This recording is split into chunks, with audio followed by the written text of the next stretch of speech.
chicas, bendiciones. Hoy no nos pudimos conectar porque cosas se nos salen de las manos, pero entonces aquí estoy cumpliendo lo prometido, enviándoles la clase de hoy. Espero que me puedan compartir, espero no, me deben compartir lo que aprendieron de esta clase y ya me estaré comunicando con ustedes sobre cómo lo vamos a hacer. Ya les había dicho previamente algo, pero entonces yo les voy indicando. ¿Listo?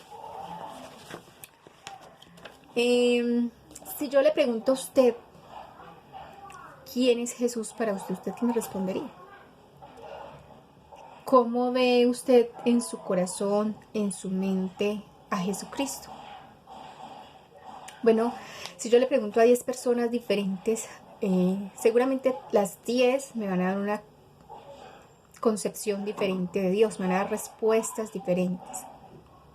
Y seguramente las respuestas de ustedes, al final puedan ustedes descubrir que ustedes tenían una concepción de Dios de pronto equivocada, de pronto correcta.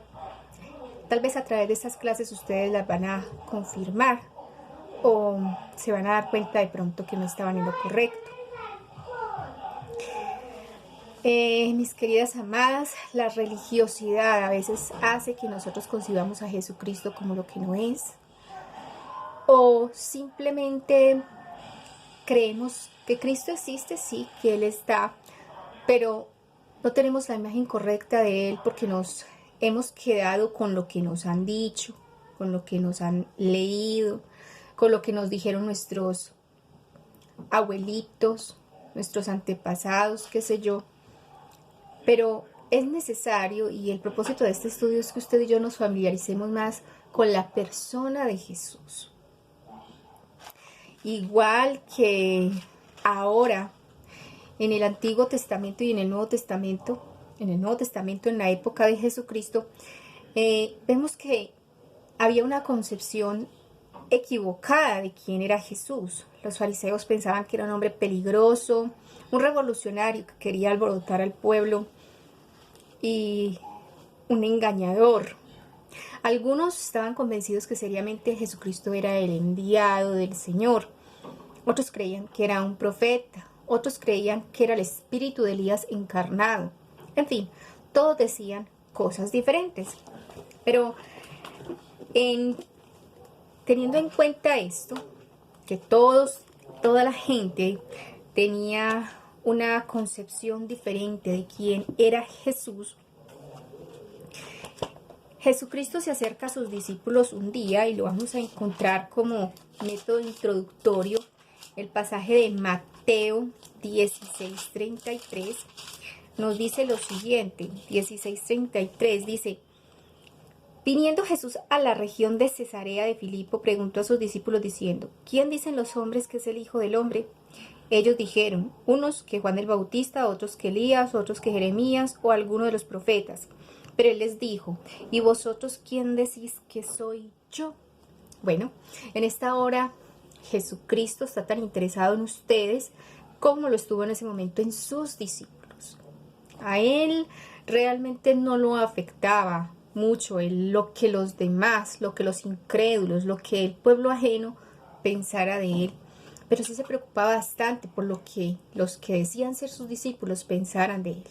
A veces creemos que sabemos de Jesús y que conocemos a Jesús, pero realmente tenemos ideas equivocadas. Pero veamos lo que contestó Pedro. Dice, Pedro le dijo, él les dijo: ¿y vosotros quién decís que soy yo? Respondiendo Simón Pedro dijo: tú eres el Cristo, el Hijo del Dios viviente.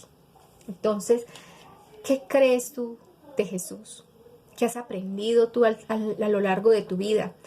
¿Tú conoces al Señor ahora a través simplemente de una educación sistemática, de un montón de enciclopedias, qué sé yo? ¿O conoces al Señor a través de una relación profunda donde tu fe te ha llevado a carecer tanto en una relación con Él que ahora sabes realmente quién es Cristo? Recordemos que este pasaje lo que nos está diciendo es: a Cristo no nos lo revela una escuela. Yo a usted le puedo hablar mucho en este seminario bíblico, pero yo a usted no la puedo convencer de quién es Jesús y de lo que puede hacer en su vida. Esa obra solamente la puede hacer el Espíritu. Por eso el Señor le contesta a Pedro. Entonces Jesús le respondió a Pedro: bienaventurado eres, Simón, hijo de Jonás, porque no te lo reveló carne ni sangre, sino mi Padre que está en los cielos. Directamente Pedro recibió la revelación directamente desde lo alto. Por medio del Espíritu Santo, del Padre Celestial, él recibió esa revelación. Mi deseo profundo es que usted a través de estos estudios pueda recibir esa revelación, que a través de estos seminarios bíblicos usted se pueda encontrar con quien es verdaderamente Jesús. Entonces, los diferentes evangelios nos hablan de Jesús. Mateo, Lucas, Juan, Marcos. Cada uno nos habla de Jesús, pero cada uno habla desde su propia experiencia, desde el trato que Dios tuvo con él y desde lo que más le impactó. Eso es lo que yo quiero, que al finalizar estas clases o a medida que vamos avanzando en las clases, usted me hable de la experiencia que está teniendo con Jesús, que usted lea los talleres, que usted haga sus devocionales y que usted me diga: esto me impactó, esto tocó mi vida, esto no lo sabía. La intención es que nos podamos enamorar de Jesús. Eso no lo voy a hacer yo, a usted no le voy a dar un corazón enamorado, pero Jesús lo puede hacer. Y eso va en la medida que usted disponga su corazón. Vemos que Pedro y los demás discípulos amaron al Señor Jesús porque se dispusieron a pasar tiempo con Él, se dispusieron a escuchar lo que Él decía, se dispusieron a aprender de todas sus enseñanzas, a estar presentes cada vez que le hacía un milagro, a estar presentes en la vida y en el testimonio vivo de Jesucristo, de Dios como hombre. Entonces, Juan, nos vamos a centrar nosotros en el libro de Juan, porque en el libro de Juan, como les decía, todos los discípulos escribieron desde su propia experiencia con Jesús y cada uno, aunque escriben lo mismo, y se ven algunas diferencias, es en la personalidad. Dios quiere llegar a tu personalidad, tal como eres tú. Tal vez tú eres más tímida, otra es más extrovertida, tal vez una es más sensible, tal vez otra es más, tiene más un llamado a ser líder. Entonces, desde cada uno de nuestros ángulos, Dios nos ve y Dios nos quiere hablar. Y resulta que Juan es llamado el discípulo amado. Cuando usted lee la escritura encuentra que Juan era llamado el discípulo amado. Por lo tanto, el libro de Juan es llamado el libro del amor. Quiero hacer una aclaración. Cuando la palabra del Señor nos dice que Juan era el discípulo amado o el discípulo al que amaba a Jesús, no quiere decir que el Señor tenía un favorito. Jesús no tiene favoritos, pero sí tiene una razón especial con cada uno de acuerdo a su personalidad y de acuerdo a la forma en que usted le deje entrar en su corazón.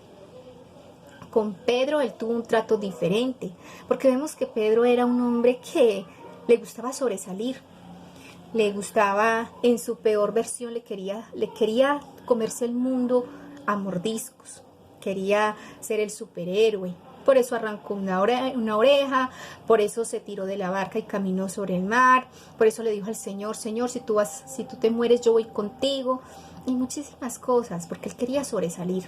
En su mala versión, era una persona que quería aplastar a las otras, quería ser superior a otros, pero en su buena versión, el apóstol Pedro, en su mejor versión, era un líder en potencia. Entonces, como un líder en potencia, el Señor lo trató. A ninguno de los otros discípulos el Señor le entregó las llaves del reino, las llaves de la iglesia, o sea, el privilegio de iniciar la iglesia. No se lo dio a ninguno de los otros discípulos, porque ese era el trato que tenía. Pero entonces, cuando entramos a ver el libro de Juan y cuando entremos a hablar de Juan, podemos entender que Juan, y si usted lee el libro, va a encontrar en el recorrido, le invito a que se lo lea todo, usted va a encontrar que Juan era el discípulo que se recostaba al pecho de Jesús. Era el discípulo sensible, el discípulo tierno, ese discípulo amoroso, ese discípulo que, aunque todos los demás salieron corriendo y se dispersaron cuando el Señor lo crucificaron, Juan fue el único que estuvo cerca de la cruz, al pie de María. Entonces, Juan tuvo un trato diferente de acuerdo a su personalidad. No porque fuera preferido, sino que su ministerio era distinto. Él se caracterizaba por otras cosas. Y de acuerdo a su sensibilidad, a esa forma tan susceptible de su corazón ver las cosas, de acuerdo a esa manera, Dios le habló, Dios le trató y Dios le permitió experimentar muchísimas cosas. Le permitió una cercanía tan puntual a él. Entonces quiero hacer esa aclaración. Él no era el discípulo preferido. Simplemente tuvo un trato de acuerdo a su sensibilidad, de acuerdo a su personalidad, como los demás discípulos. Tomás fue tratado en sus dificultades para creer. De acuerdo a sus dificultades para creer, el Señor se le presenta, le permite que toque sus llagas y todo eso y lo afirma. A cada uno de acuerdo a sus cualidades, pero también de acuerdo a sus debilidades, el Señor le trató, el Señor le habló, y eso es lo que quiere hacer con usted. Eso es lo que quiere hacer con usted a través de estas clases, porque sé que a cada una, aunque les estoy diciendo lo mismo, a cada una le va a llamar la atención algo especial, de acuerdo a su personalidad, de acuerdo a su forma de vida, de acuerdo a su experiencia personal. La va a marcar de una manera especial, de una manera diferente. Tal vez unas vamos a ser más duritas de corazón y otras más sensibles, pero eso no quiere decir que el Señor vaya a hacer acepción de personas o que vaya a preferir a la una o a la otra. A todas nos va a hablar. A todas nos va a hablar de una manera especial, aún a mí que estoy dando las clases. Entonces, partiendo de ahí, quiero recalcar una vez más que el Señor Jesús nos ama de una manera especial, muy especial a nosotros, sin importar nuestros defectos, más allá de las cualidades o virtudes que usted y yo podamos tener. Nosotros podemos tratar de impresionar a los hombres, pero a Cristo no lo impresionamos. Él es el que nos impresiona con su amor, con su gracia y con su misericordia. Muchas personas, dice aquí, piense por un momento, Jesús es Dios eterno y el creador del mundo entero, pero a pesar de eso, ¿cómo lo trató su propio pueblo? ¿Cómo trató el pueblo de Israel a Jesucristo?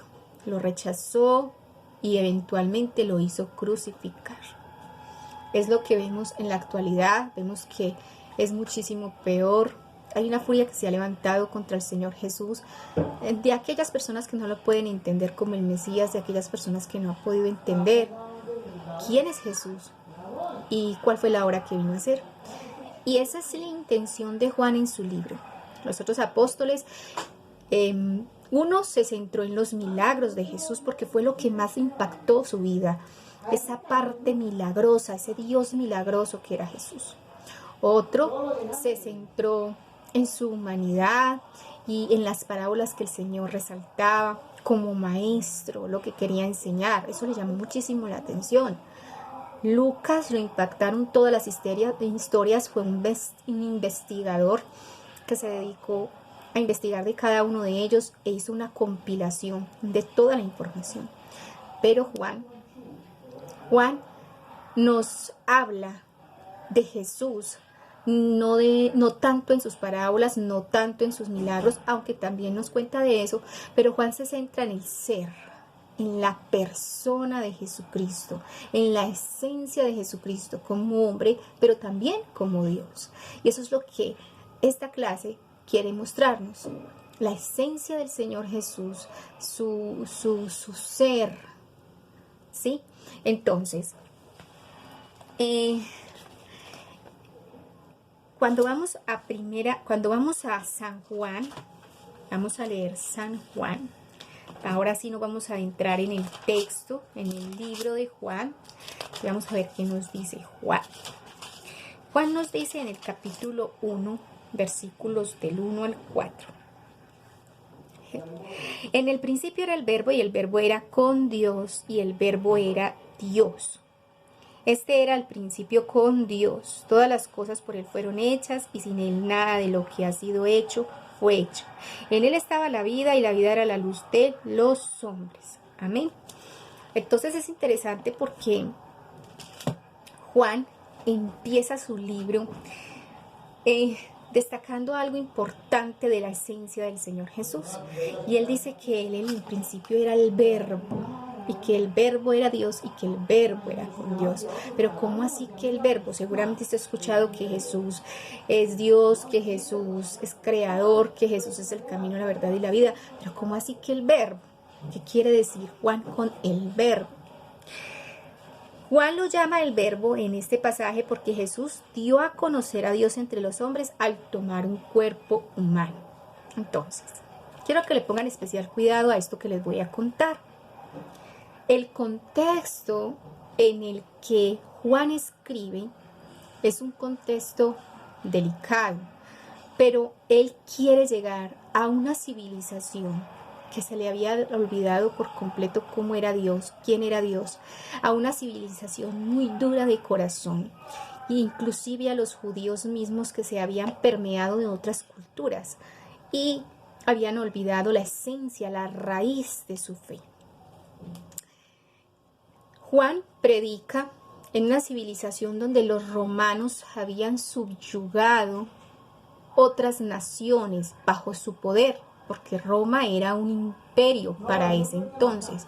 En pocas palabras, era una potencia mundial.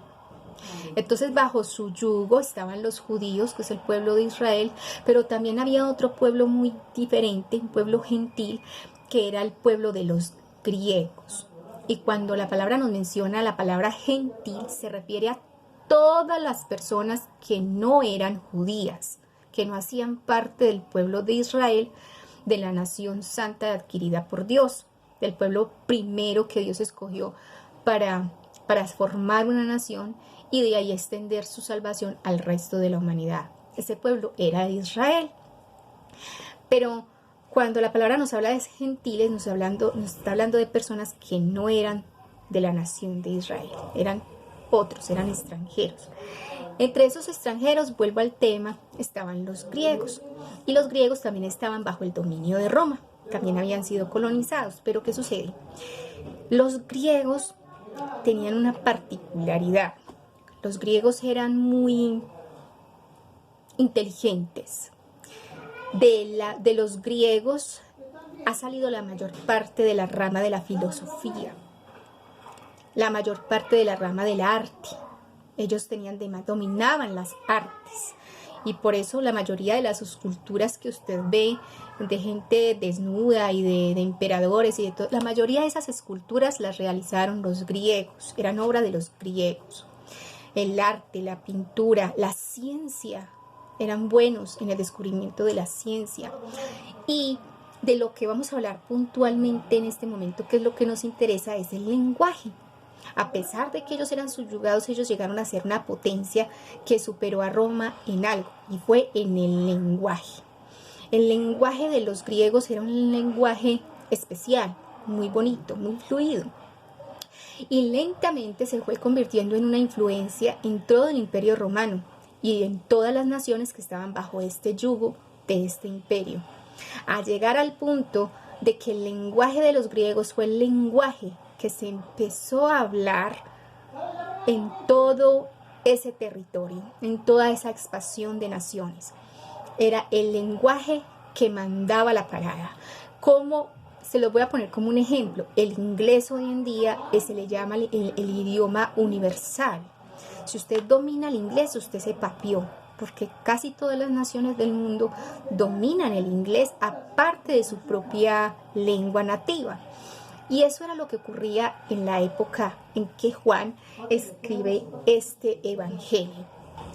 El lenguaje, el dialecto de los griegos había dominado todo el imperio y todas las naciones. ¿Por qué les cuento esto?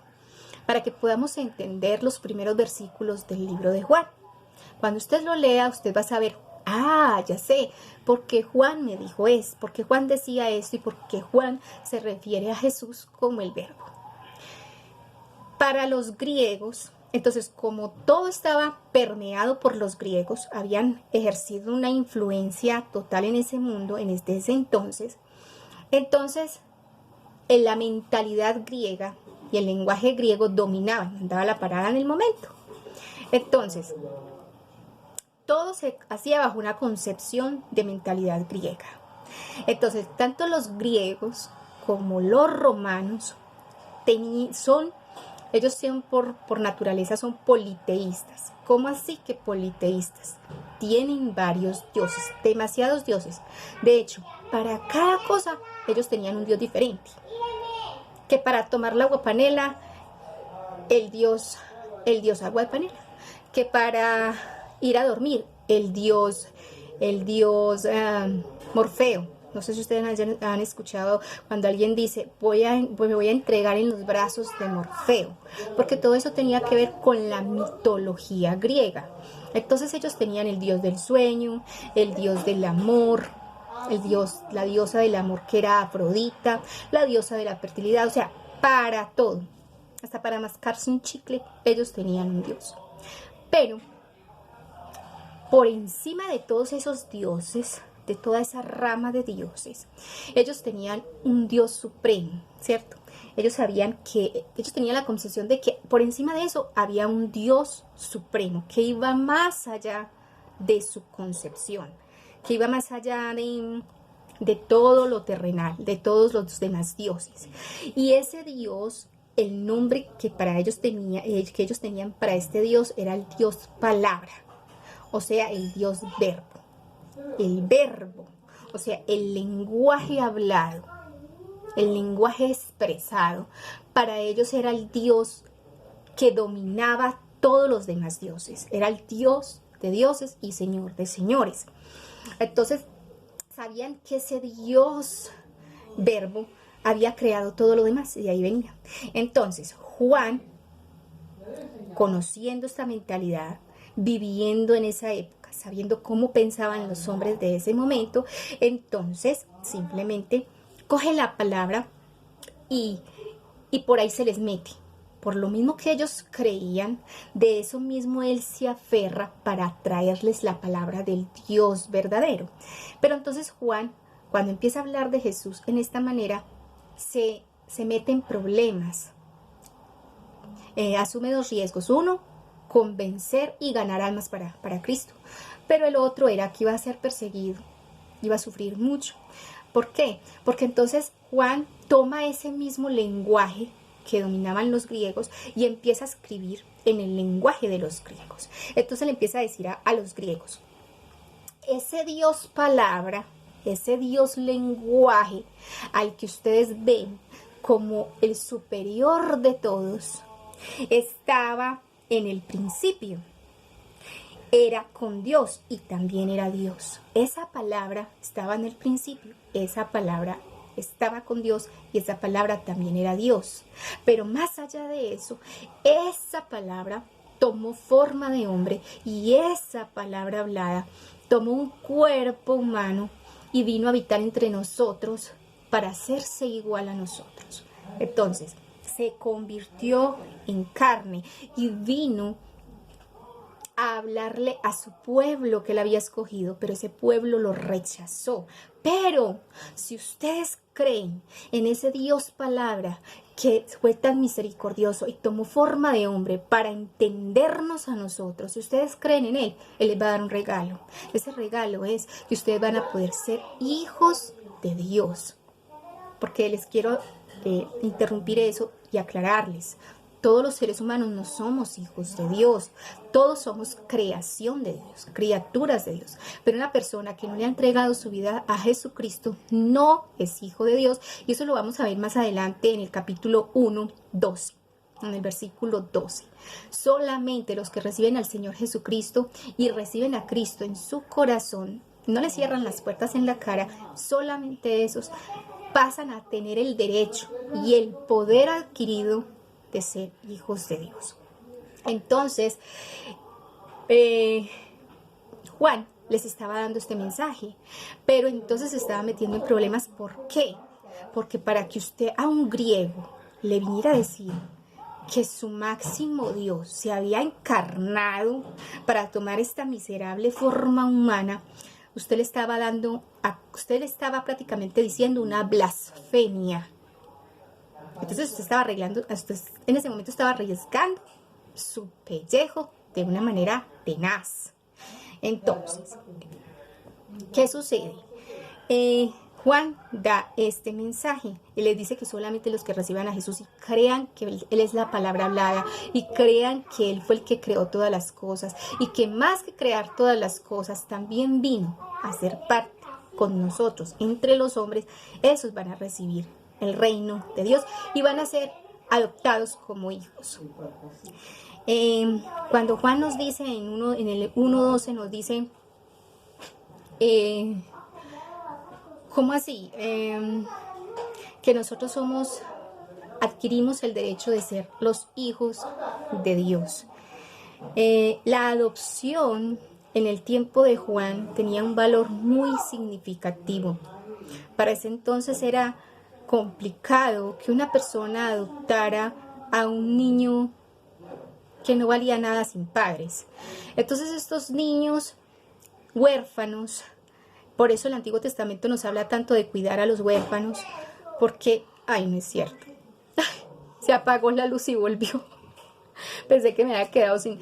Les voy a tener que mandar varios videos porque yo quiero que les quede todo bien clarito, bien clarito. Yo quiero que aprovechemos esto al máximo. En ese tiempo, entonces, un niño huérfano era algo tenaz, pero era también muy difícil que alguien que lo quisiera apadrinar, que quisiera ser, no apadrinar, que quisiera ser su papá, en especial si el niño ya estaba crecidito, entradito en años. Era todavía más complicado. Pero entonces, cuando esta palabra nos está hablando de un efecto legal, cuando alguien se compadecía de esa criatura que nadie más quería tomar como hijo, pero que de las entrañas se le conmovían tanto y decía, no importa que tenga 12 años, no importa que esté casi que echado a perder, no importa que lo hayan tirado a la calle, no importa, yo voy a tomar la tutoría de ese niño y le voy a poner mi nombre legal y voy a hacer todo el proceso para que él pueda llamarse de hoy en adelante mi hijo. Entonces le voy a dar esa dignidad. Entonces ese niño que era un don nadie pasaba de repente a tener un nombre formal ante la sociedad y un apellido, porque pertenecía a una familia. Y entonces en el momento en que este padre muriera, tenía todo el derecho legal concedido de reclamarlo, de reclamar el testamento. De decir, yo puedo reclamar el testamento porque ese hijo fue mío. Eso fue básicamente lo que el Señor hizo con nosotros. Nosotros estábamos perdidos como ovejas que no tienen ningún pastor. Nos criamos como a las patadas. La mayoría de nosotros se crió sin los valores cristianos o con los valores cristianos muy débiles, porque preferimos las cosas de este mundo y estábamos como el hijo pródigo, por allá desperdiciando nuestra belleza con hombres, nuestra juventud en placeres tontos, en drogas, vicios y muchísimas cosas. Estábamos, en pocas palabras, desperdiciándonos. Así no hubiéramos hecho nada de esas cosas malas, simplemente estábamos huérfanos, sin un padre espiritual, porque no habíamos entregado nuestra alma y nuestro corazón a Cristo para poder ser herederos, hijos de Dios. Dice en el versículo 11 y 12, dice, a lo suyo vino y los suyos no le recibieron, mas a todos los que le recibieron, a los que creen en su nombre, les dio potestad de ser hechos hijos de Dios. ¿Tú qué quieres? ¿Ser parte de aquellos que se aglomeraron a rechazar a Jesús? ¿O quieres realmente afirmar tu relación con Cristo de una manera que tú digas, yo soy hija de Dios, yo quiero ser reconocida como la hija del Señor? Entonces tienes que recibir a Cristo en tu corazón si no lo has hecho, y tienes que creer en su nombre. Esas son efectos necesarios, son normas necesarias para que usted y yo pasemos a ser hijos de Dios. Mire que el versículo lo dice muy clarito, no se lo estoy diciendo yo, que solamente este tipo de personas pasan a ser hijos y herederos de Dios. Solamente estos tienen esa marca especial.